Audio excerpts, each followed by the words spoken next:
ಊಟದ ಸಮಯ ಈಗಾಗಲೇ ಸುಮಾರು 50 ಭಾಗದಷ್ಟು ಖಾಲಿಯಾಗಿದ್ದಾರೆ.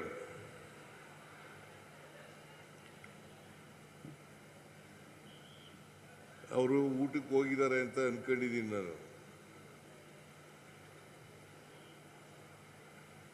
ನೀವೆಲ್ಲರೂ ಕೂಡ ಊಟ ಮಾಡದೆ ಕೂತಿದ್ದೀರಿ. ಊಟಕ್ಕೆ ಹೋಗಿರೋರಿಗೆ, ಇಲ್ಲಿ ಕೂತಿರೋರಿಗೆ ಎಲ್ಲರಿಗೂ ಧನ್ಯವಾದಗಳನ್ನು ಹೇಳಲಿಕ್ಕೆ ಬಯಸ್ತಾ ಇದ್ದೇನೆ.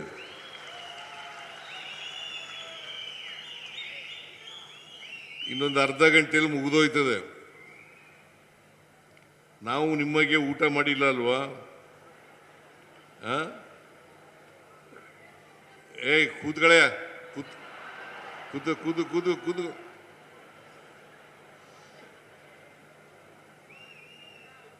ಚಾಮರಾಜನಗರಕ್ಕೆ ಅನೇಕ ಸಾರಿ ಬಂದಿದ್ದೇನೆ. ಚಾಮರಾಜನಗರ ಹೆಡ್ ಕ್ವಾರ್ಟರ್ಸು, ಚಾಮರಾಜನಗರ ಜಿಲ್ಲೆಗೆ ಬಹಳ ಜನ ಹೇಳ್ತಾ ಇದ್ರು, ಈ ಜಿಲ್ಲೆಗೆ ಹೋದ್ರೆ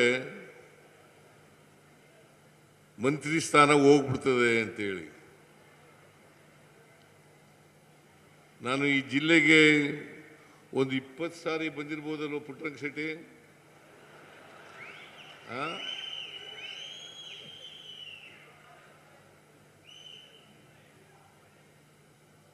ಈ ಜಿಲ್ಲೆಗೆ ಮೂಢನಂಬಿಕೆ ಇದೆಯಲ್ಲ, ಈ ಜಿಲ್ಲೆಗೆ ಬಂದರೆ ಅಧಿಕಾರ ಹೋಗ್ಬಿಡ್ತದೆ.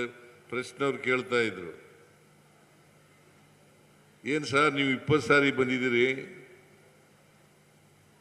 ಈ ಜಿಲ್ಲೆಗೆ ಬಂದು ಬಂದು ನಿಮ್ಮ ಮುಖ್ಯಮಂತ್ರಿ ಸ್ಥಾನ ಗಟ್ಟಿಯಾಗ್ಬಿಟ್ಟಿದೆಯಾ ಅಂತೇಳಿ. ಬರೀ ನನ್ನ ಸ್ಥಾನ ಗಟ್ಟಿಯಾಗಿಲ್ಲ, ನಮ್ಮ ಪಕ್ಷದ ಅಧಿಕಾರನೇ ಗಟ್ಟಿಯಾಗಿದೆ ಅಂತಕ್ಕಂಥ ಮಾತುಗಳನ್ನು ಹೇಳಲಿಕ್ಕೆ ಬಯಸ್ತಾ ಇದ್ದೀನಿ. ನಮ್ಮ ಸರ್ಕಾರನೇ ಗಟ್ಟಿಯಾಗಿದೆ. ಆದ್ರಿಂದ ಯಾವಾಗ ಕರೆದರೂ ಕೂಡ ಚಾಮರಾಜನಗರಕ್ಕೆ ಬಂದೇ ಬರ್ತೀನಿ ಅಂತಕ್ಕಂಥ ಮಾತುಗಳನ್ನು ಹೇಳಲಿಕ್ಕೆ ಬಯಸ್ತೀನಿ. ಇದು 72ನೇ ಅಖಿಲ ಭಾರತ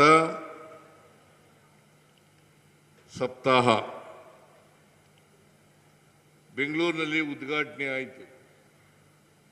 ನಾನು ಮಾನ್ಯ ರಾಜಣ್ಣವರು ರಾಜೀನಾಮೆ ಕೊಟ್ಟ ಮೇಲೆ ಸಹಕಾರ ಮಂತ್ರಿ ಆಗಿದ್ದೀನಿ. ನಾನು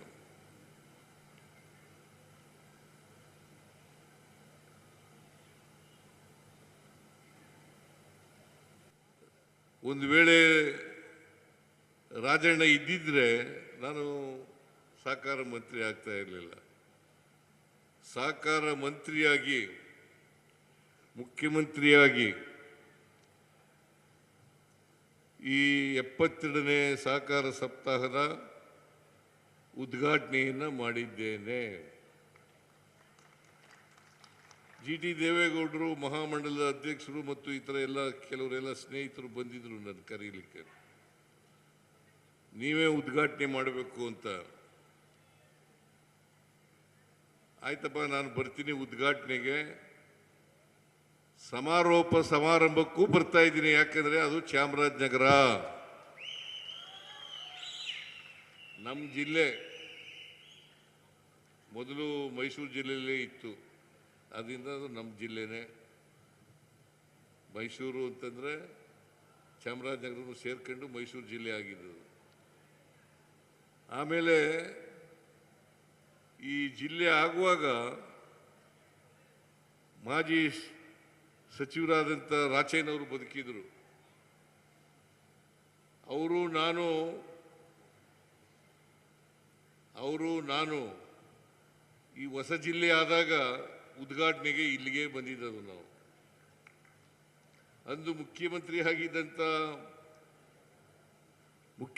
ಆಗಿದ್ದಂಥ ಜೆ.ಎಚ್. ಪಟೇಲ್ರು ಮಾದೇಶ್ವರನ ಬೆಟ್ಟದಲ್ಲಿ ಉದ್ಘಾಟನೆ ಮಾಡಿದ್ರು. ನಾನು ರಾಚಯ್ಯನವರು ಇಲ್ಲೇ ಉದ್ಘಾಟನೆ ಮಾಡಿದ್ರು. ವಾಟಾಳ್ ನಾಗರಾಜು ಕೂಡ ಆಗ MLA ಆಗಿದ್ರು, ಅವರು ಅಲ್ಲಿಗೆ ಹೋದ್ರು ಮಹದೇಶ್ವರ ಬೆಟ್ಟಕ್ಕೆ. ನಾನು ರಾಚಯ್ಯನವರು ಇಬ್ರೂ ಉದ್ಘಾಟನೆ ಮಾಡಿದ್ರು. ಅಂದಿನಿಂದ ಇದು ಒಂದು ಪ್ರತ್ಯೇಕ ಜಿಲ್ಲೆಯಾಗಿ ಮಾರ್ಪಟ್ಟಿತು. ಈ ಜಿಲ್ಲೆಯಲ್ಲಿ ಈಗ ಸಹಕಾರ ಬ್ಯಾಂಕ್ ಇದೆ, ಹಾಲು ಉತ್ಪಾದಕರ ಸಹಕಾರ ಸಂಘನೂ ಕೂಡ ಯೂನಿಯನ್ ಇದೆ, ಮಿಲ್ಕ್ ಯೂನಿಯನ್ ಇದೆ. ನಂಜುಂಡ ಪ್ರಸಾದ್, ನೀವು ಕೋಆಪರೇಟಿವ್ ಯೂನಿಯನ್ ಅಧ್ಯಕ್ಷರು. ಈಗ ಇವ್ರಿಗೆ ಈ ವರ್ಷ ಸಹಕಾರ ರತ್ನ ಕೂಡ ಕೊಟ್ಟದೆ. ನಂಜುಂಡ ಅವರು ಪುಟ್ಟರಂಗ ಶೆಟ್ಟಿಗೂ ಸಹಕಾರ ರತ್ನ ಕೊಟ್ಟದೆ. ಇನ್ಯಾರಿಗೆ ಕೊಡ್ತು ಇಲ್ಲಿ ನಿಮ್ಮ ಜಿಲ್ಲೆಯಲ್ಲಿ? ಶಂಕರೇಗೌಡ ನರಸೀಪುರ ತಾಲೂಕು ನಮ್ಮ ಜಿಲ್ಲೆ. ಸಿದ್ದೇಗೌಡನಿಗೆ. ಇವರೆಲ್ಲ ಸಹಕಾರ ಸಂಘಗಳಲ್ಲಿ ಬಹಳ ದೀರ್ಘಕಾಲದಿಂದ ಕೆಲಸ ಮಾಡಿದ್ದಾರೆ. ಸಮಾಜದ ಅಭಿವೃದ್ಧಿಗಾಗಿ ಕೆಲಸ ಮಾಡಿದ್ದಾರೆ, ಸಹಕಾರಿಗಳಾಗಿ ಕೆಲಸ ಮಾಡಿದ್ದಾರೆ. ಅವ್ರಿಗೆಲ್ಲರಿಗೂ ಕೂಡ ಅಭಿನಂದನೆಗಳನ್ನು ಸಲ್ಲಿಸಲಿಕ್ಕೆ ಬಯಸ್ತಾ ಇದ್ದೇನೆ. ಇದೇ ಸಂದರ್ಭದಲ್ಲಿ ಮೈಸೂರು ಜಿಲ್ಲೆಯಲ್ಲಿ ಇಷ್ಟೊಂದು ದೊಡ್ಡ ಪ್ರಮಾಣದಲ್ಲಿ ಸಪ್ತಾಹ ನಡೀಬೇಕಾದ್ರೆ ಕಾರಣಕರ್ತರು, ಉಸ್ತುವಾರಿ ಸಚಿವರು ವೆಂಕಟೇಶ್ ಅವರು ಮತ್ತು ಜಿಲ್ಲೆಯ ಎಲ್ಲ ಶಾಸಕರು AR ಕೃಷ್ಣಮೂರ್ತಿ, ಗಣೇಶ್ ಪ್ರಸಾದ್ ಮತ್ತು ಧ್ರುವ ನಾರಾಯಣ್ ದರ್ಶನ್ ಧ್ರುವ ನಾರಾಯಣ್,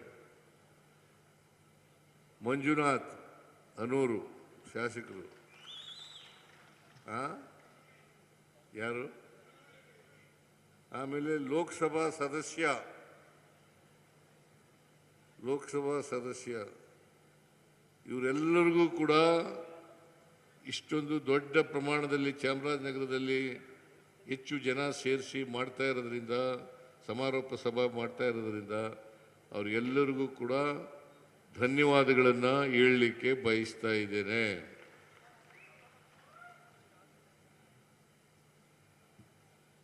ನಾನು GT ದೇವೇಗೌಡರು ಬಂದಾಗ ಚಾಮರಾಜನಗರ ಜಿಲ್ಲೆ ನಮ್ಮ ಜಿಲ್ಲೆ, ನಾನೇ ಸಮಾರಂಭದಲ್ಲೂ ಕೂಡ ಭಾಗವಹಿಸ್ತೇನೆ ಅಂತಕ್ಕಂಥ ಮಾತುಗಳನ್ನು ಹೇಳಿದೆ. ಇವತ್ತು ಭಾಗವಹಿಸಿದ್ದೇನೆ. ನೀವೆಲ್ಲರೂ ಕೂಡ ಭಾಳ ತಾಳ್ಮೆಯಿಂದ ಭಾಳ ಹೊತ್ತಿನಿಂದ ಕೂತಿದ್ದೀರಿ. ನಾನು ಸ್ವಲ್ಪ ತಡವಾಗಿ ಬಂದೆ. ಆ ತಡವಾಗೋದ್ರಿಂದ 1 ಗಂಟೆಗೆ ಪ್ರಾರಂಭ ಆಯಿತು. 1 ಗಂಟೆಯಿಂದ ಈಗ 3:45ವರೆಗೆ 2:45ವರೆಗೆ ನಡೆದಿದೆ. ಇನ್ನೊಂದು 20 ನಿಮಿಷ ಮುಗಿದೋಯ್ತದೆ.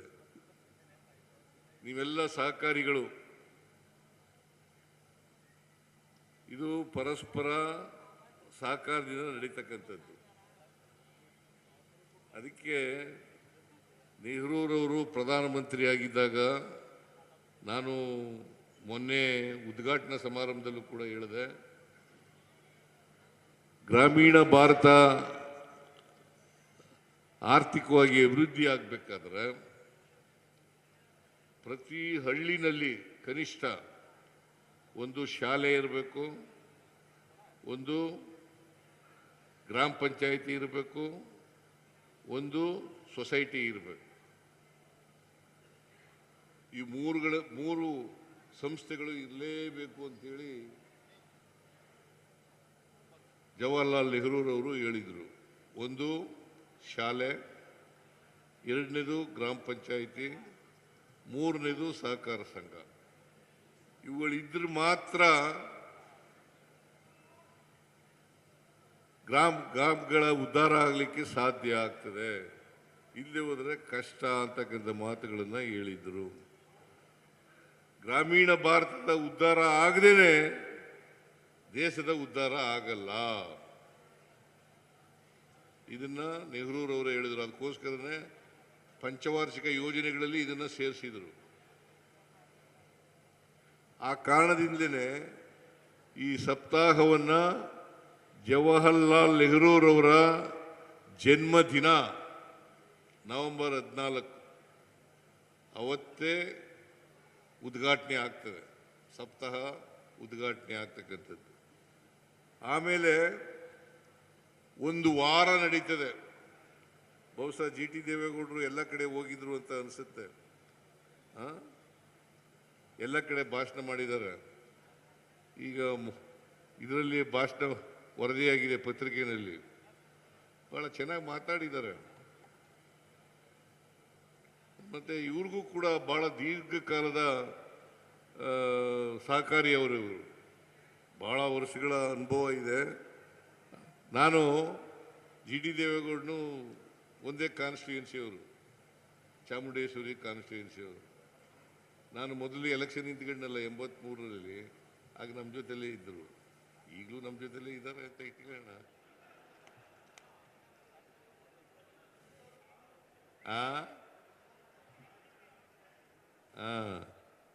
2006ವರೆಗೂ ಜೊತೆಲಿ ಇದ್ರು.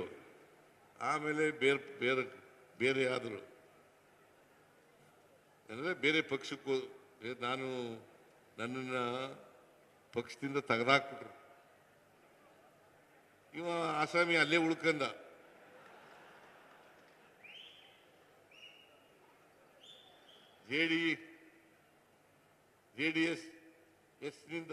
ಜೆಡಿಎಸ್ನಿಂದ ನಾನು ತೆಗೆದಾಕ್ಬಿಟ್ರು. ಇವನು ದೇವೇಗೌಡ ಅಲ್ಲೇ ಉಳ್ಕೊಂಡ. ನಾನು ತೆಗೆದಾಕಿದ ಮೇಲೆ ಏನು ಮಾಡೋದು? ತೆಗೆದಾಕಿದ ಮೇಲೆ ಅಹಿಂದ ಸಂಘಟನೆ ಪ್ರಾರಂಭ ಮಾಡಿದೆ. ಅಹಿಂದ ಅಂತಂದ್ರೆ ಏನು? ಅಲ್ಪಸಂಖ್ಯಾತರು, ಹಿಂದುಳಿದವರು, ದಲಿತರು, ಸಮಾಜದಲ್ಲಿರ್ತಕ್ಕಂಥ ತಳ ಸಮುದಾಯಗಳು, ಇವ್ರನ್ನ ಸಂಘಟನೆ ಮಾಡ್ತಾ ಇರುವಾಗ ಕಾಂಗ್ರೆಸ್ನಿಂದ ಕರೆ ಬಂತು ನನಗೆ. ಕಾಂಗ್ರೆಸ್ನಿಂದ ಕರೆ ಬಂತು. ಕಾಂಗ್ರೆಸ್ ಸೇರ್ಕೊಳ್ಳಿ ಅಂತೇಳಿ ಕರೆ ಬಂತು. ಕಾಂಗ್ರೆಸ್ ಸೇರಿದೆ. ಕಾಂಗ್ರೆಸ್ ನೇರಿ ನಾನು ಯಾವುದೇ ಪಕ್ಷದಲ್ಲಿದ್ದರೂ ಜನತಾ ಪಾರ್ಟಿ, ಜನತಾದಳ, ಕಾಂಗ್ರೆಸ್, ಬೇರೆ ಪಕ್ಷಗಳಿಗೆ ಹೋಗಿಲ್ಲ.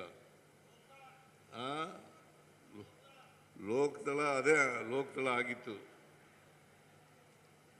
ಲೋಕದಳದಿಂದಲೇ MLA ಆದದ್ದು ನಾನು 83ರಲ್ಲಿ. ಲೋಕದಳ, ಜನತಾ ಪಾರ್ಟಿ ಎಲ್ಲ ಒಡೆದು ಲೋಕದಳ, JDU ಇವೆಲ್ಲ, ಜನತಾದಳ ಇವೆಲ್ಲ ಆದಮೇಲೆ ನಾನು ಲೋಕದಳಕ್ಕೂ ಹೋಗಿದ್ದೆ. RSS BJPಯವರು ಇದ್ರು ಜನತಾ ಪಾರ್ಟಿ ಆದಾಗ. ಸೋಷಲಿಸ್ಟ್ ಪಾರ್ಟಿ ಇತ್ತು, ಸಂಸ್ಥಾ ಕಾಂಗ್ರೆಸ್ ಇತ್ತು, ಆಮೇಲೆ ಚರಣ್ ಸಿಂಗ್ ಅವ್ರ ಪಾರ್ಟಿ ಇತ್ತು. ನಾನು ಲೋಕದಳಕ್ಕೆ ಹೋದೆ. ಯಾಕಂದರೆ ನಾನು ಫಾಲೋ ಮಾಡ್ತಾ ಇದ್ದದ್ದು ಜಾರ್ಜ್ ಫರ್ನಾಂಡಿಸ್ ಅವರನ್ನು. ಜಾರ್ಜ್ ಫರ್ನಾಂಡಿಸ್ನವರು ಎಲ್ಲಿಗೆ ಹೋಗ್ತಾರೆ ಅಲ್ಲಿ ಹೋಗ್ತಾ ಇದ್ದೆ ನಾನು. ಸೊ ಹಾಗಾಗಿ, ಯಾಕಂದರೆ ಅವರು ಸೋಷಲಿಸ್ಟ್ ನಾಯಕರು ಜಾರ್ಜ್ ಫರ್ನಾಂಡಿಸ್ ಅವರು.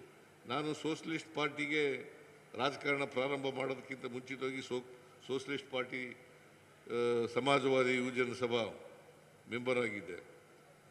ಹಾಗಾಗಿ ಜನತಾ ಪಾರ್ಟಿಗೆಲ್ಲ ಸೇರ್ಕೊಂಡ್ಮೇಲೆ ಜನತಾ ಪಾರ್ಟಿ ಆಯಿತು. ಆಮೇಲೆ ನಾನು ಜನತಾ ಪಾರ್ಟಿಯಿಂದ ಜನತಾದಳ, ಲೋಕದಳ, ಈಗ ಕಾಂಗ್ರೆಸ್. ಕಾಂಗ್ರೆಸ್ ಬಂದ ಮೇಲೆ 2 ಸಾರಿ ಮುಖ್ಯಮಂತ್ರಿ ಆದೆ.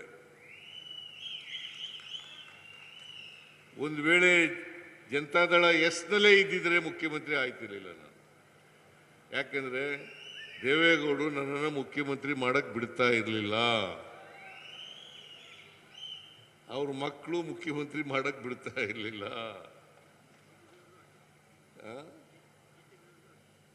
ಇಲ್ಲ GT ವಿರುದ್ಧ ಇಲ್ಲ, ನಮಗೇನು GT ಯಾವಾಗಲೂ ವಿರುದ್ಧ ಇಲ್ಲ. GT ನನ್ನ ಪರವಾಗಿ ಇರ್ತಾನೆ, ಆದರೆ JDS ನಲ್ಲಿ ಇದ್ದಾನೆ ಅಷ್ಟೇ.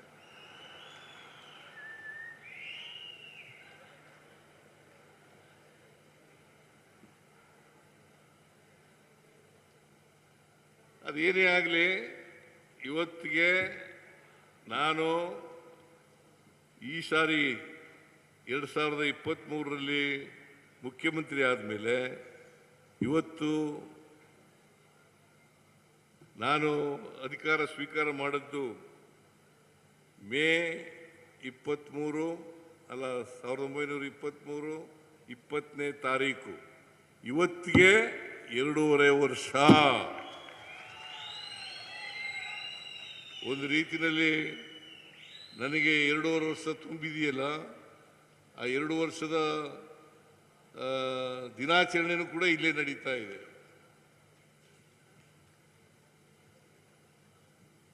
ಆ ದಿನನೂ ಕೂಡ ಇಲ್ಲೇ ಜನರ ಆಶೀರ್ವಾದದಿಂದ, ಕರ್ನಾಟಕದ ಜನರ ಆಶೀರ್ವಾದದಿಂದ ನನಗೆ 2 ಸಾರಿ ಮುಖ್ಯಮಂತ್ರಿ ಆಗ್ತಕ್ಕಂಥ ಅವಕಾಶ ಸಿಕ್ತು.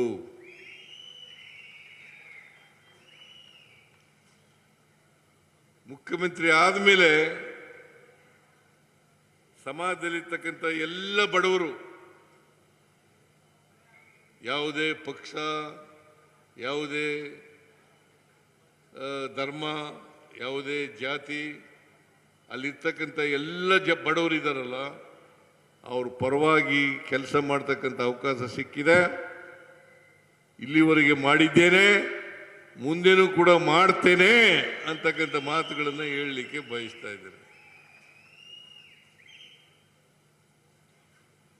ಈಗ 83ರಿಂದ ಅಲ್ಲ 2013ರಿಂದ 18ರವರೆಗೆ ಮುಖ್ಯಮಂತ್ರಿ ಆಗಿರುವಾಗ ಅನೇಕ ಭಾಗ್ಯಗಳನ್ನು ನಾವು ಕೊಟ್ಟವು. ಬಹುಶಃ ಇಲ್ಲಿರೋರಿಗೆಲ್ಲ ಗೊತ್ತಿದೆ, ನಿಮಗೂ ಗೊತ್ತಿದೆ. ಆ ಎಲ್ಲ ಭಾಗ್ಯಗಳು ಕೂಡ ದಲಿತರಿಗೆ, ಹಿಂದುಳಿದವರಿಗೆ, ಅಲ್ಪಸಂಖ್ಯಾತರಿಗೆ, ಎಲ್ಲ ಜಾತಿ ಬಡವರಿಗೆ ದಕ್ಕತಕ್ಕಂಥ ಕೆಲಸವನ್ನು ಮಾಡಿದವು. ಈ ಸಾರಿ 2023 ಮುಖ್ಯಮಂತ್ರಿ ಆದಮೇಲೆ ಗ್ಯಾರಂಟಿ ಯೋಜನೆಗಳನ್ನು ಜಾರಿಗೆ ತಗೊಂಡ್ಬಂದವು. ಈ ಗ್ಯಾರಂಟಿ ಯೋಜನೆಗಳ ಮೂಲಕ ಸಮಾಜದಲ್ಲಿರ್ತಕ್ಕಂಥ ಅಸಮಾನತೆಯನ್ನು ನಿವಾರಣೆ ಮಾಡತಕ್ಕಂಥ ಪ್ರಯತ್ನವನ್ನು ಮಾಡಿದ್ದೇವೆ. ಸಮಾಜದಲ್ಲಿ ಅಸಮಾನತೆ ಹೋಗದೇನೆ ಜಾತಿ ವ್ಯವಸ್ಥೆ ಹೋಗಲ್ಲ. ಎಲ್ಲರಿಗೂ ಸಾಮಾಜಿಕ ಆರ್ಥಿಕ ಶಕ್ತಿ ಬಂದಾಗ ಮಾತ್ರ ಜಾತಿ ಹೋಗ್ತದೆ ಹೊರತು ಇಲ್ಲದೆ ಹೋದರೆ ಹೋಗಲ್ಲ. ಶಕ್ತಿ ಬರಬೇಕು, ಸಾಮಾಜಿಕವಾಗಿ ಶಕ್ತಿ ಬರಬೇಕು, ಆರ್ಥಿಕವಾಗಿ ಶಕ್ತಿ ಬರಬೇಕು, ಶೈಕ್ಷಣಿಕವಾಗಿ ಶಕ್ತಿ ಬರಬೇಕು, ರಾಜಕೀಯವಾಗಿ ಶಕ್ತಿ ಬರಬೇಕು. ಆ ಶಕ್ತಿ ಬಂದಾಗ ಮಾತ್ರ ಹೋಗ್ಲಿಕ್ಕೆ ಸಾಧ್ಯ ಐತೆ. ಈಗ ಪುಟ್ಟರಂಗ ಶೆಟ್ಟರು ಇದ್ದಾರೆ. ಪುಟ್ಟರಂಗ ಶೆಟ್ಟರು ಒಂದು ಹಿಂದುಳಿದ ಸಮಾಜಕ್ಕೆ ಸೇರಿದವರು. ಚಾಮರಾಜನಗರದಲ್ಲಿ 4 ಬಾರಿ ಶಾಸಕರಾಗ್ಬಿಟ್ರು. ಮುಂದೇನೂ ಆಗ್ತಾರೆ ಅಂತಕ್ಕಂಥ ವಿಶ್ವಾಸ ಇದೆ. ಅವ್ರಿಗೆ ಪುಟ್ಟರಂಗ ಶೆಟ್ಟರಿಗೆ ಉಪ್ಪಾರ ಜನಾಂಗದಲ್ಲಿ ಒಬ್ಬರೇ ಒಬ್ರು ಮಂತ್ರಿ ಅಲ್ಲ ಶಾಸಕರು ಮಂತ್ರಿ ಮಾಡಿದ್ದೆ.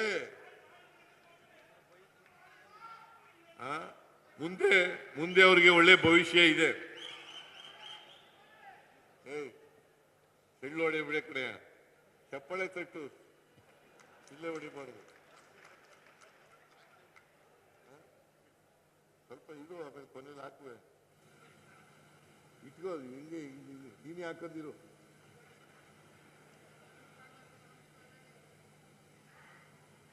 ಚಾಮರಾಜನಗರ ಜಿಲ್ಲೆಯವರು ಯಾವಾಗಲೂ ಕೂಡ ಇಲ್ಲಿ ದಲಿತರು, ಹಿಂದುಳಿದವರು, ಅಲ್ಪಸಂಖ್ಯಾತರು, ಮುಂದುವರೆದ ಜನಾಂಗ ಎಲ್ಲರೂ ಕೂಡ ನನಗೆ ಬೆಂಬಲವನ್ನು ಕೊಟ್ಟಿದ್ದಾರೆ. ನಾನು ನಿಮ್ಮ ಜಿಲ್ಲೆಯನ್ನು ಯಾವಾಗಲೂ ಕೂಡ ಮರೀಲಿಕ್ಕೆ ಸಾಧ್ಯ ಇಲ್ಲ.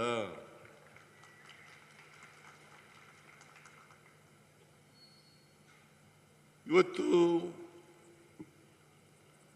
ಸಹಕಾರ ಸಪ್ತಾಹದ ಅಂತಿಮ ದಿನ, ಸಮಾರೋಪ ಸಮಾರಂಭ. ನಿಮ್ಮೆಲ್ಲರಿಗೂ, ಈ ನಾಡಿನ ಎಲ್ಲ ಜನರಿಗೆ 72ನೇ ಅಖಿಲ ಭಾರತ ಸಪ್ತಾಹದ ಶುಭಾಶಯಗಳನ್ನು ಕೋರಲಿಕ್ಕೆ ಬಯಸ್ತಾ ಇದ್ದೇನೆ.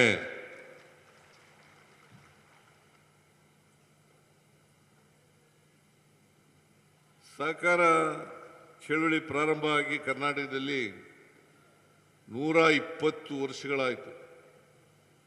120 ವರ್ಷಗಳು.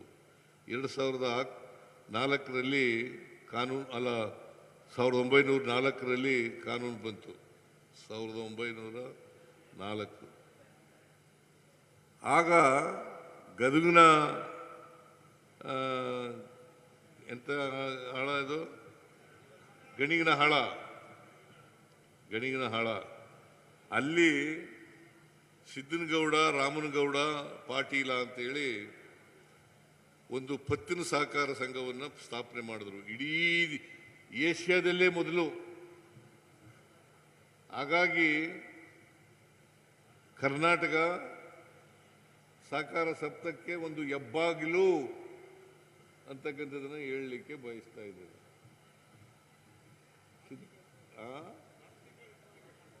ಆರ್ಥಿಕ ಹೆಬ್ಬಾಗಿಲು, ಸಹಕಾರ ಸಪ್ತಾಹಕ್ಕೆ ಹೆಬ್ಬಾಗಿಲು ಇದು. ಇಡೀ ಏಷ್ಯಾ ಖಂಡದಲ್ಲಿ ಬ್ರಿಟಿಷ್ನವ್ರ ಕಾಲದಲ್ಲಿ 1904ರಲ್ಲಿ ಕಾನೂನು ತಗೊಬಂದರು. ಆ ಬಂದ ತಕ್ಷಣ ಗಣಿಗಿನ ಹಾಳದಲ್ಲಿ ಈ ಸಿದ್ದನಗೌಡ, ಸಂಡ್ರಾಮಗೌಡ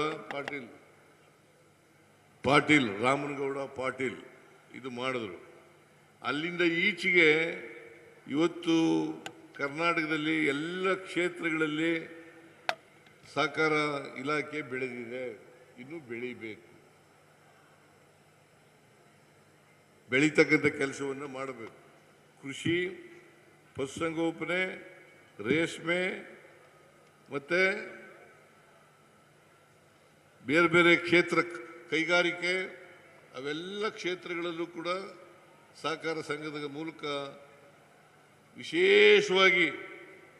ವಿಶೇಷವಾಗಿ ಆರ್ಥಿಕ ಬೆಳವಣಿಗೆ ಆಗಬೇಕಾದ್ರೆ ಸಹಕಾರ ಇಲಾಖೆಯ ಬೆಳವಣಿಗೆ ಆಗಬೇಕು. ಇದು ಬೆಳವಣಿಗೆ ಆದ್ರೆ ಮಾತ್ರ ನಾವು ಆರ್ಥಿಕವಾಗಿ ಗ್ರಾಮೀಣ ಪ್ರದೇಶದಲ್ಲಿ ಬೆಳವಣಿಗೆ ಕಾಣಲಿಕ್ಕೆ ಸಾಧ್ಯ ಆಗ್ತದೆ. ಇದನ್ನು ಮಾಡಬೇಕು ಅಂತಕ್ಕಂಥ ಮಾತುಗಳನ್ನು ಹೇಳಲಿಕ್ಕೆ ಬಯಸ್ತಾ ಇದ್ದೇನೆ.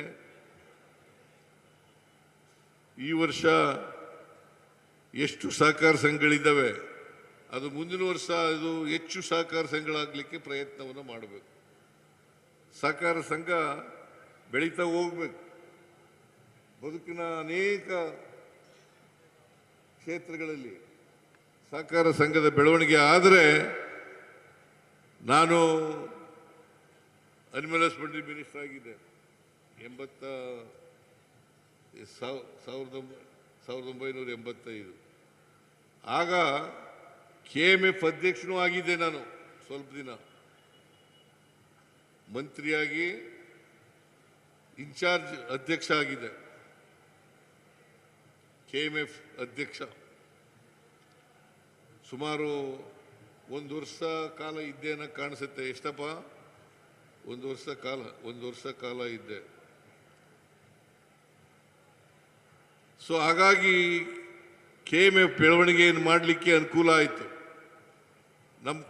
ನಾನು ಅನಿಮಲ್ ಹಸ್ಬೆಂಡ್ರಿ ಮಿನಿಸ್ಟರ್ ಆಗಿರುವಾಗ, ಈಗ ಎಲ್ಲಿ ವೆಂಕಟೇಶ ಅನಿಮಲ್ ಹಸ್ಬೆಂಡ್ರಿ ಮಿನಿಸ್ಟ್ರು ನಾನಿದ್ದಾಗ, ಈ ಡೈರಿಗಳು ಮಿಲ್ಕ್ ಯೂನಿಯನ್ ಅಡಿನಲ್ಲಿ ಇರಲಿಲ್ಲ.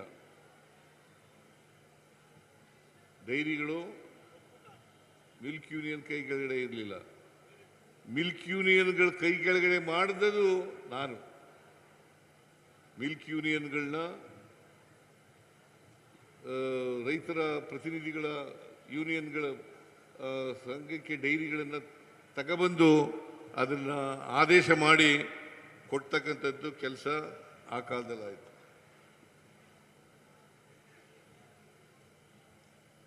ಈಗ ರಾಜ್ಯದಲ್ಲಿ 16 ಮಿಲ್ಕ್ ಯೂನಿಯನ್ಗಳಿದ್ದಾವೆ. 16 ಮಿಲ್ಕ್ ಯೂನಿಯನ್ಗಳಿದ್ದಾವೆ.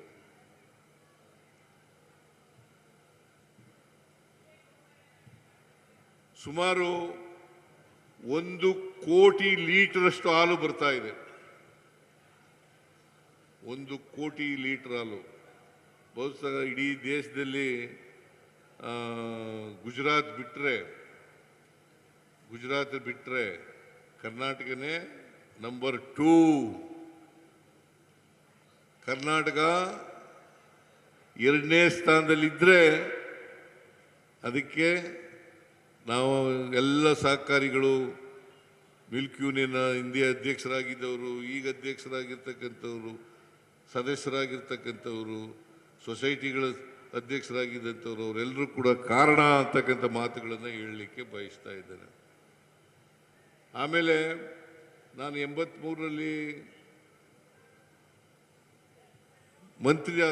ಮುಖ್ಯಮಂತ್ರಿ ಆದಾಗ ಹಾಲನ್ನು ವಿದ್ಯಾರ್ಥಿಗಳಿಗೆ ಕೊಡಬೇಕು ಅಂತ ತೀರ್ಮಾನ ಮಾಡಿದೆ. ಆ ಕಾಲದಲ್ಲಿ ಹಾಲು ಜಾಸ್ತಿ ಆಗ್ಬಿಟ್ಟಿತ್ತು, ಮಾರಾಟ ಕಡಿಮೆ ಇತ್ತು. ಆಗ ಹಾಲು ಜಾಸ್ತಿ ಆಗಿದೆ, ಏನು ಮಾಡೋದು ಸರ್ ಅಂತ ಬಂದರು ಮಿಲ್ಕ್ ಯೂನಿಯನ್, KMFನವರು. ನಾನು ಹೇಳಿದೆ ವಿದ್ಯಾರ್ಥಿಗಳಿಗೆ ಹಾಲು ಕೊಡೋಣ ಅಂತ ಹೇಳಿದೆ. ಆಗಲೇ ಕ್ಷೀರಭಾಗ್ಯ ಅಂತ ಜಾರಿಗೆ ಬಂದದ್ದು, ಕ್ಷೀರಭಾಗ್ಯ. ಆಮೇಲೆ ಕ್ಷೀರಧಾರೆ, ಹಿಂದೆ 2 ರೂಪಾಯಿ ಕೊಡ್ತಾ ಇದ್ರು 1 ಲೀಟರ್ ಹಾಲಿಗೆ. ಯಡಿಯೂರಪ್ಪ ಮುಖ್ಯಮಂತ್ರಿ ಆಗಿದ್ದಾಗ 2 ರೂಪಾಯಿ ಕೊಡ್ತಾ ಇದ್ರು. ಅದನ್ನು ನಾನು ಬಂದು 4 ರೂಪಾಯಿ ಮಾಡಿದೆ. ಈಗ ಆಮೇಲೆ 5 ರೂಪಾಯಿ ಮಾಡಿದೆ ರಾಮನಗರದಲ್ಲಿ. ಈಗ ಪ್ರತಿದಿನ 5 ಕೋಟಿ ರೂಪಾಯಿಗಳನ್ನು ಕ್ಷೀರಧಾರೆ ಅಡಿನಲ್ಲಿ ರೈತರಿಗೆ ಕೊಡ್ತಾ ಇದ್ದೇವೆ. 5 ಕೋಟಿ ರೂಪಾಯಿಗಳು ಒಂದು ದಿನಕ್ಕೆ. 1 ಲೀಟರ್ ಹಾಲಿಗೆ 5 ರೂಪಾಯಿ. ಇದರಿಂದ ಪ್ರತಿದಿನ 5 ಕೋಟಿ ರೂಪಾಯಿಗಳನ್ನು ರೈತರಿಗೆ ಕೊಡ್ತಾ ಇದ್ದೀವಿ.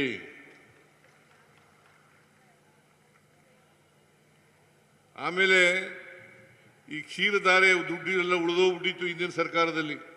850 ಕೋಟಿ ರೂಪಾಯಿ ಉಳಿದೋಗ್ಬಿಟ್ಟಿತ್ತು. ಅವೆಲ್ಲನೂ ಚುತ್ತ ಮಾಡದೆ ಬಂದು 850 ಕೋಟಿ ರೂಪಾಯಿ ಉಳಿದೋಗಿತ್ತು. ಅದೆಲ್ಲನೂ ಚುತ್ತ ಮಾಡದೆ.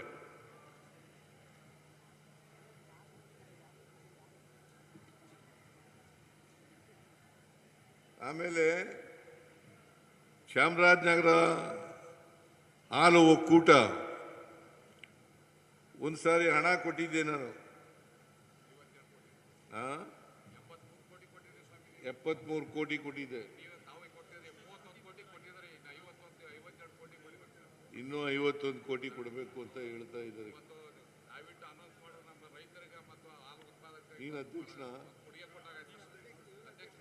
ನೀನು ಅಧ್ಯಕ್ಷ ದಪ್ಪಾಗಿದೆಯಲ್ಲ, ಕೂತ್ಕೋ. ಹಾಲು ಕುಡಿತೀಯ ದಿನ?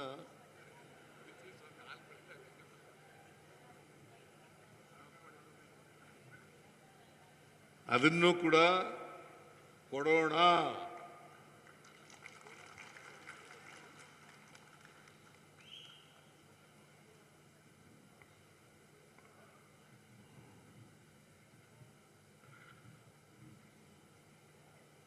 ಯಾಕೆಂದರೆ ನಾವು ಪ್ರತ್ಯೇಕ ಮಿಲ್ಕ್ ಯೂನಿಯನ್ ಮಾಡಿದ ಮೇಲೆ ಹಣ ಕೊಡಲಿಲ್ಲ, ಹಿಂದಿನ ಸರ್ಕಾರದವರು ಕೊಡಲಿಲ್ಲ. ನಾವು ಕೊಡ್ತಕ್ಕಂಥ ಕೆಲಸ ಮಾಡೋಣ ಅಂತಕ್ಕಂಥ ಮಾತುಗಳನ್ನು ಹೇಳಲಿಕ್ಕೆ ಬಯಸ್ತಾ ಇದ್ದೇನೆ. ಆಮೇಲೆ ನಾವು ಬಂದ ಮೇಲೆ 2 ಸಾರಿ ಹಾಲಿನ ಬೆಲೆ ಹೆಚ್ಚು ಮಾಡಿದ್ದೀವಿ. 2 ಸಾರಿ 2023ರಲ್ಲಿ ಒಂದು ಸಾರಿ, 25, 26ರಲ್ಲಿ ಒಂದು ಸಾರಿ. ಒಂದು ಸಾರಿ ₹3 ಹೆಚ್ಚು ಮಾಡಿದೆ ಒಂದು ಲೀಟರ್ ಹಾಲಿಗೆ, ಇನ್ನೊಂದು ಸಾರಿ ₹4 ಹೆಚ್ಚು ಮಾಡಿದೆ. ಬಟ್ ಎಲ್ಲರೂ ಕೂಡ ನೇರವಾಗಿ ಹಾಲು ಉತ್ಪಾದಕರಿಗೆ ತಲುಪಿಸ್ತಕ್ಕಂಥ ಕೆಲಸವನ್ನು ಮಾಡಿದರು. ಯಾಕಂದ್ರೆ ಮಿಲ್ಕ್ ಯೂನಿಯನ್ಗಳು ಖರ್ಚು ಮಾಡ್ಕೋಬಾರ್ದು ಆ ದುಡ್ಡನ್ನು. ಯಾರು ಹಾಲು ಉತ್ಪಾದಕರು ಇದ್ದಾರೆ ಹಾಲು ಉತ್ಪಾದಕರಿಗೆ ಕೊಡ್ತಕ್ಕಂಥ ಕೆಲಸವನ್ನು ಮಾಡಿದವು. ಅದರಿಂದ ಕರ್ನಾಟಕದಲ್ಲಿ ಎಲ್ಲ ಜಿಲ್ಲೆಗಳು ಕೇಳ್ತಾ ಇದ್ದಾರೆ. ಈಗ ಬೇರೆ ಬೇರೆ ಜಿಲ್ಲೆಯವರು ಕೇಳ್ತಾ ಇದ್ದಾರೆ, ನಮಗೆ ಯೂನಿಯನ್ ಮಾಡಿಕೊಡಿ ಅಂತ ಕೇಳ್ತಾ ಇದ್ದಾರೆ. ಈಗ ಕೋಲಾರದಲ್ಲಿ, ಚಿಕ್ಕಬಳ್ಳಾಪುರದವರು ಕೇಳ್ತಾ ಇದ್ದಾರೆ. ಬೇರೆ ಬೇರೆ 2 3 ಜಿಲ್ಲೆಗಳಲ್ಲಿ ಎಲ್ಲಿ ಮಿಲ್ಕ್ ಯೂನಿಯನ್ಗಳಾಗಿದ್ದಾವೆ. ಈಗ ಗುಲ್ಬರ್ಗಾದಲ್ಲಿ, ಬೀದರ್, ಕಲಬುರಗಿ, ಯಾದಗಿರಿ ಸೇರಿ ಒಂದಾಗಿದೆ. ಆಮೇಲೆ ಬೇರೆ ಮಿಲ್ಕ್ ಯೂನಿಯನ್ಗಳಿದಾವಲ್ಲ, ಆ ಮಿಲ್ಕ್ ಯೂನಿಯನ್ಗಳಲ್ಲೆಲ್ಲ ಈಗ ಹಾಲು ಉತ್ಪಾದನೆ ಹೆಚ್ಚಾಗಾದರೆ ಅಲ್ಲಿ ಒಂದು ಯೂನಿಯನ್ಗಳನ್ನು ಮಾಡ್ತಕ್ಕಂಥ ಕೆಲಸವನ್ನು ಮಾಡ್ತಾ ಇದ್ದೀವಿ. ಕರ್ನಾಟಕದಲ್ಲಿ 31 ಜಿಲ್ಲೆಗಳಿದ್ದಾವೆ. 31 ಜಿಲ್ಲೆಗಳಲ್ಲೂ ಕೂಡ ಮಿಲ್ಕ್ ಯೂನಿಯನ್ಗಳನ್ನು ಮಾಡ್ತೇವೆ ಅಂತಕ್ಕಂಥ ಮಾತುಗಳನ್ನು ಹೇಳಲಿಕ್ಕೆ ಬಯಸ್ತಾ ಇದ್ದೇನೆ.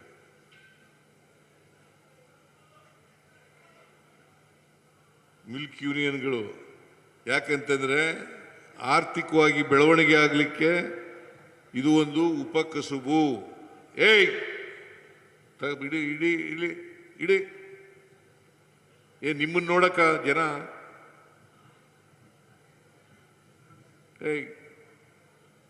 ಇಡಪ್ಪ ಕೃಷ್ಣಮೂರ್ತಿ.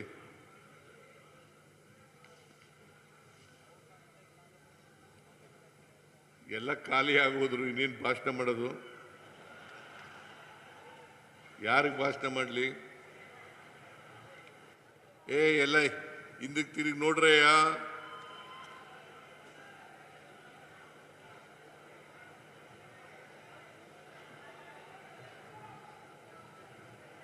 ಹಾಲು ಕರೆಯೋದು 4 ಗಂಟೆ ಮೇಲೆ.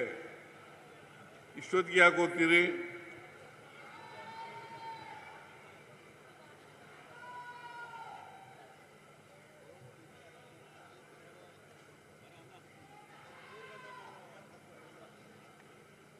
ಆದ್ರಿಂದ ನಾನು ಹೆಚ್ಚು ಮಾತಾಡಕ್ಕೆ ಹೋಗಲ್ಲ. ನಿಲ್ಲಿಸ್ಬಿಡ್ಲೇನೆ GT ದೇವೇಗೌಡ?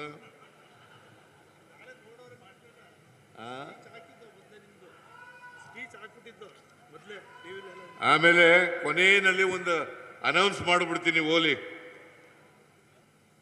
ಈ ಸಹಕಾರ ಸಂಘಗಳಲ್ಲಿ ನೇಮಕಾತಿ ಮಾಡ್ತೀವಲ್ಲ, ಮಾಡುವಾಗ ನೇಮಕಾತಿ ಮಾಡುವಾಗ ಸಹಕಾರದಲ್ಲಿ ಈ ಕೋಆಪರೇಷನ್ ನಲ್ಲಿ ಡಿಗ್ರಿ ಮಾಡಿರ್ತಕ್ಕಂಥವ್ರು, ಡಿಪ್ಲೊಮಾ ಮಾಡಿರ್ತಕ್ಕಂಥವ್ರು, ಅವರಿಗೆ ಆದ್ಯತೆಯನ್ನ ಕೊಡ್ತಕ್ಕಂಥ ಕೆಲಸವನ್ನ ಮಾಡ್ತೇವೆ. ಆಮೇಲೆ ಮಾಧ್ಯಮಿಕ ಮತ್ತು ಪ್ರೌಢ ಶಿಕ್ಷಣ ಪಠ್ಯಪುಸ್ತಕಗಳಲ್ಲಿ ಸಹಕಾರದ ಬಗ್ಗೆ ಒಂದು ಪಠ್ಯಕ್ರಮದಲ್ಲಿ ಸೇರಿಸ್ತಕ್ಕಂಥ ಕೆಲಸವನ್ನು ಮಾಡ್ತೇವೆ.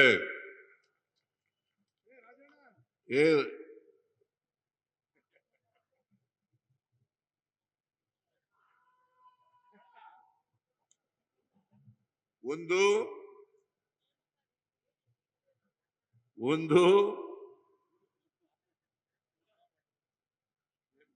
ನೇಮಕಾತಿ ಮಾಡೋದು, ಡಿಪ್ಲೊಮಾ ಹೋಲ್ಡರ್ಸ್ಗೆ, ಪದವೀಧರರಿಗೆ ಆದ್ಯತೆ ಕೊಡೋದು. ಎರಡನೇದು ಪಠ್ಯ ಪುಸ್ತಕಗಳಲ್ಲಿ, ಪಠ್ಯಕ್ರಮಗಳಲ್ಲಿ ಇದನ್ನ ಸೇರಿಸೋದು. ಇದನ್ನ ಮಾಡಿಸ್ತಕ್ಕಂಥ ಕೆಲಸವನ್ನ ಮಾಡ್ತೇನೆ ಅಂತಕ್ಕಂಥ ಮಾತುಗಳನ್ನು ಈ ಸಂದರ್ಭದಲ್ಲಿ ಹೇಳಿ, 72ನೇ ಸಪ್ತಾಹ, ಅಖಿಲ ಭಾರತ ಸಪ್ತಾಹ ಇದೆಯಲ್ಲ, ಇದು ಹೊಸ ಘೋಷಣೆ. ರಾಜಣ್ಣ ಸಾರ್ಥಕ ಆಗ್ತದೆ ಅಂತ ಹೇಳ್ತಾನೆ, ಹಿರಿಯ ಸಹಕಾರಿ.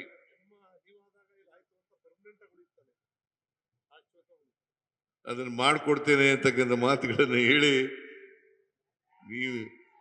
ನೀವೆಲ್ಲ ಪಾಪ ಹಸ್ಕೊಂಡ್ ಕೂತಿದ್ದೀರಿ. ನೀನು ಇರಯ್ಯ.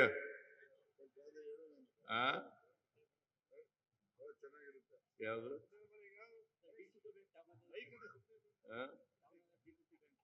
ಏನು ಈಗಲೇ ಹೇಳಕ್ಕಾಗಲ್ಲ, ಅದೆಲ್ಲ ಪಾಲಿಸಿಷನ್ ಈಗ ಮಾಡಕ್ಕಾಗಲ್ಲ. ಏನೇ ಇರಲಿ, ಈ ವರ್ಷದ ಸಹಕಾರ ಸಪ್ತಾಹ 72ನೇ ಅಖಿಲ ಭಾರತ ಸಹಕಾರ ಸಪ್ತಾಹವನ್ನ ಚಾಮರಾಜನಗರದಲ್ಲಿ ಸಮಾರಂಭ ನಡೆದಿದೆ. ನೀವೆಲ್ಲ ಹೆಚ್ಚಿನ ಸಂಖ್ಯೆಯಲ್ಲಿ ಬಂದಿದ್ದೀರಿ. ನೀವೆಲ್ಲರೂ ಕೂಡ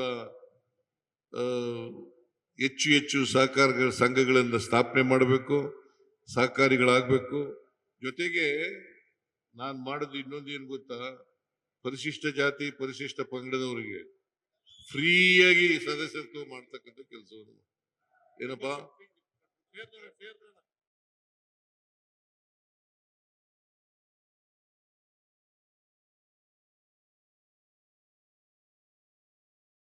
ಸಹಕಾರಿಗಳಾಗಬೇಕು ಅಂತಕ್ಕಂಥದ್ದನ್ನು ಮಾಡಿದ್ದೀನಿ.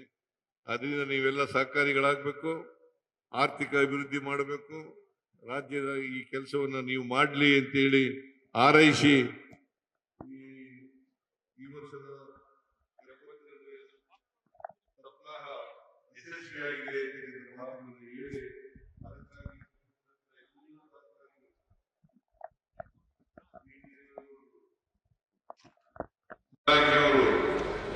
ರಾಜಣ್ಣವರು ಇನ್ಯಾರು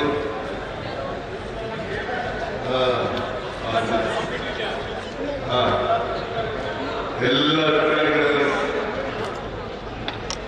ಸಾಕಾಗಿದ್ದಾರೆ. ಅವರೆಲ್ಲರಿಗೂ ಧನ್ಯವಾದಗಳನ್ನು ಹೇಳಿ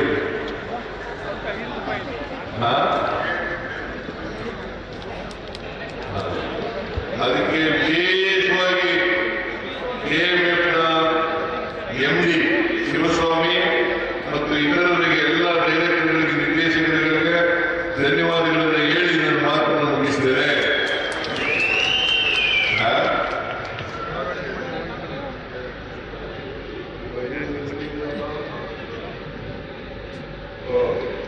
KMF ಅಡ್ಮಿನಿಸ್ಟ್ರೇಟಿವ್ ನಿಬಂಧಕರು ರಿಜಿಸ್ಟ್ರಾರ್ ಅವ್ರಿಗೂ ಧನ್ಯವಾದಗಳು, ಮಿನಿಸ್ಟರ್ಗೆ ಧನ್ಯವಾದಗಳು, ಇತರ ಎಲ್ಲರಿಗೂ ಸಹಕಾರಿಗಳಿಗೂ ಕೂಡ ಧನ್ಯವಾದಗಳನ್ನು ಹೇಳಿ ನನ್ನ ಮಾತುಗಳನ್ನು ಮುಗಿಸಿದ್ದೇನೆ. ಜೈ ಹಿಂದ್, ಜೈ ಕರ್ನಾಟಕ, ಜೈ ಸಹಕಾರ, ಜೈ ಸಹಕಾರ, ಜೈ ಸಹಕಾರ.